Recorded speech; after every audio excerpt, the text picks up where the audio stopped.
start with the newcomer. This is a colt by Good Magic that we were able to, to reel in at the Fasig-Tipton sale of 2-year-olds that just took place last week. So we're really talking about a horse that we bought literally a week ago. He's a grandson of Curlin. Good Magic is a young sire, by Curlin. He's had quite a bit of success in a short amount of time at producing horses for the Triple Crown Trail and the Kentucky Derby. He has a winner already with Mage, but I did a little research, Dale, just as I was talking to one of the partners earlier. This is what Good Magic has done in a year's time. He's produced Mage, Muth, Society Man, Dornoch, Reincarnate, Blazing Sevens, Curly Jack, and W&L. Those are all Derby, sort of on the Derby trail, Derby starters, and a Derby winner. So my question to you is, what do you think of Good Magic as a young stallion in terms of producing classic horses, Triple Crown horses? Well, you stole what I was going to say.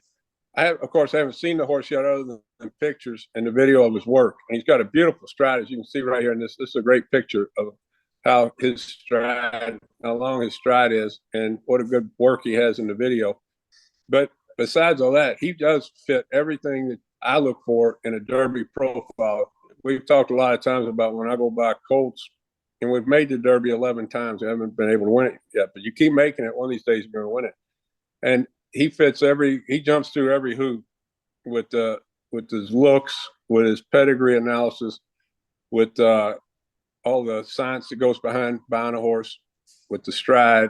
Everything about him points to the Derby profile. And, they always say, well, now it's down to 20,000 horses born a year and 20 make it to the Kentucky Derby. That's true. But I think if you start looking at profiles, you can shrink that number down into the few thousand probably. And this horse fits in that pool. And that's a pretty good start with a young horse.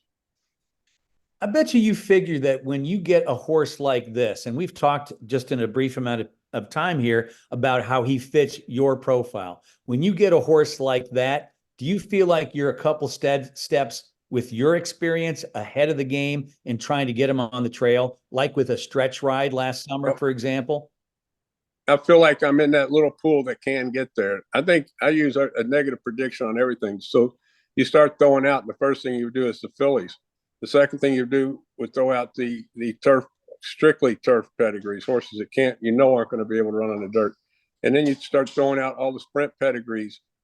And, you can actually boil it down to a pretty small pool of horses that are legitimate get to the Derby contenders. And when you start there, good things can happen. And that's, you strip down all the negative prediction and he's still left standing. And that's the only thing you can ask for in a horse. And then you have a lot of things go right, of course, after that. But at least you've given yourself a chance to be in the game. So the phone call from Terry to you said, hey, we're sending you a Good Magic colt that's from a family of a couple stallions. You're like, yeah, I got to find some space for him on my barn. Yeah, exactly. And then Terry and I talk a lot about this type of thing. And he knows my feelings. I want to win me a Kentucky Derby, and I would love to do it for West Point, for all the guys out there that have bought in, our ladies and guys that have bought into horses for me and shown all the support they have. And I've always asked them, try to find me some horses in that profile that can get us there, because I don't think there would be anything better than standing with a big group of people, as excited as West Point people get, with my good friends at all, from Terry, Debbie, on down to everyone that works at West Point. It would be a dream come true. With a cherry on top, to do it for people who you really care about. I'll wrap things up on this colt because he's an unknown to a lot of people. We bought him knowing we were going to take a little flake out of his ankle. That's been taken care of. That's in the process of getting taken care of. There's a little bit of time off result of that. What's your timeline? Just give me a broad one. Obviously, you can't be 100% specific, but what's your outlook in terms of, seeing him, racing, sort of latter part of the fall?